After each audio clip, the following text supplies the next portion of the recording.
পরিবারের সঙ্গে ঈদ করতে রাজধানী ছাড়তে শুরু করেছেন অনেকেই। ভিড় এড়াতে আগে ভাগেই যাচ্ছেন বাড়ি। বেলা বাড়ার সঙ্গে সঙ্গে রাজধানীর বাস টার্মিনালগুলোতে যাত্রীদের চাপ বাড়তে থাকে। রাজধানীর মহাখালী, গাবতলী ও সায়দাবাদ বাস টার্মিনালে দেখা গেছে বাড়ি ফেরা মানুষের ভিড়। যদিও সকালে খুব বেশি চাপ ছিল না। পরিবহন সংশ্লিষ্টরা বলছেন 2-1 দিনের মধ্যেই চাপ বাড়বে ঘরমুখো মানুষের। দূরপাল্লার বাসগুলো প্রায় নির্ধারিত সময়ে রাজধানী থেকে ছেড়ে যাচ্ছে। এদিকে রাজধানী কমলাপুরেও ঘরমুখো মানুষের খুব একটা ভিড় দেখা যায়নি।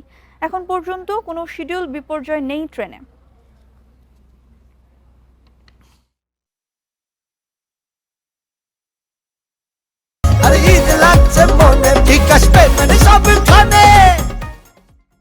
এ নিয়েও বিস্তারিত জানাতে রাজধানীর কমলাপুর রেল স্টেশন থেকে যুক্ত হচ্ছেন সহকর্মী বুদ্ধদেব কুঞ্জু। বুদ্ধদেব, এই মুহূর্তে স্টেশনের পরিস্থিতি কেমন দেখছেন?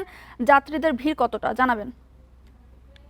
ঈদুল আজহায় প্রিয়জনের সঙ্গে ঈদ উদযাপন করতে যে বাড়ি পৌঁছানো শুরু হয়েছে সেটি কিন্তু এখন আমরা দেখতে পাচ্ছি। আসলে কমলাপুর স্টেশনে সকালে ধূমকেতু এক্সপ্রেস রাজশাহীগামী সেই ট্রেনটির যাত্রার মাধ্যমে এই ঈদে ঘরমুখো মানুষের যাত্রা শুরু হয়। আমরা কিন্তু সকাল থেকে দেখতে পেয়েছি যে নির্দিষ্ট সময়ে কোনোটা 10 মিনিট 20 মিনিট কম বেশি তারা কিন্তু তাদের গন্তব্যে পৌঁছাতে পেরেছেন। এখন আমরা প্ল্যাটফর্মে যেমন দেখতে পাচ্ছি জামালপুর এক্সপ্রেস যেটি 10টায় ছেড়ে যাওয়ার কথা সেটি কিন্তু 5 নম্বর প্ল্যাটফর্মে এসে পৌঁছেছে।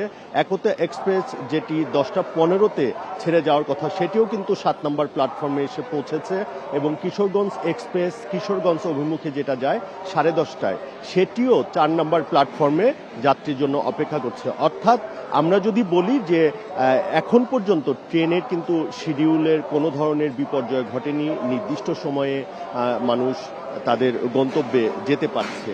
আর আরেকটি বিষয়, আপনি জানেন যে ঈদুল আজহায় আগামীকাল থেকে অর্থাৎ গত 13ই মে থেকে যে টিকিট বিক্রি শুরু হয়েছে যেটি 23 তারিখের জন্য। অর্থাৎ যদি বলা হয় ঈদুল আজহায় আসলে যাত্রীরা অগ্রিম টিকিট কাটার যে ঈদে ঘরমুখো মানুষের যে ঢল সেটি কিন্তু কালকে থেকে নামবে, তেমনটি আমরা স্টেশন ম্যানেজার সূত্রে জানতে পেরেছি।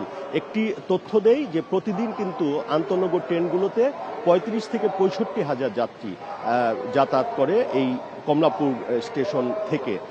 এর মধ্যে লোকাল ট্রেন আছে এবং কমিউটার ট্রেন আছে, সেগুলো মিলে প্রায় 80,000 থেকে 85,000 যাত্রী কিন্তু এই কমলাপুর স্টেশন থেকে ছেড়ে যাবে।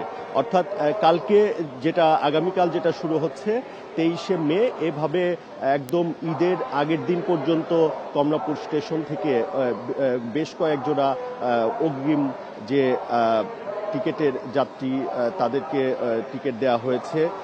অর্থাৎ বেশ কয়েকটি 5 জোড়া এ পর্যন্ত আমরা যেটি জানতে পেরেছি বিশেষ ট্রেন চলবে ঈদ উপলক্ষে। এখন পর্যন্ত কোনো শিডিউল বিপর্যয় নেই। আমরা যাত্রীদের সঙ্গে কথা বলেছি, স্বস্তি নিয়ে তারা ঘরের দিকে রওনা হচ্ছেন প্রিয়জনের সঙ্গে ঈদ উদযাপন করার জন্য।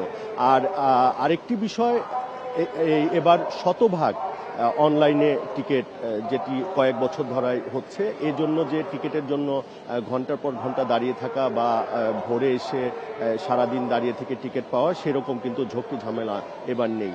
অর্থাৎ এখানকার কমলাপুর স্টেশনের এবং রেল সংশ্লিষ্ট যারা বলছেন যে যাত্রীদের যাত্রা নির্বিঘ্ন করতে তারা বেশ কিছু পদক্ষেপ নিয়েছে এবং তারা আশা করছেন যে যাত্রীরা স্বস্তি নিয়েই তাদের প্রিয়জনের সঙ্গে ঈদ উদযাপন করতে যাবে।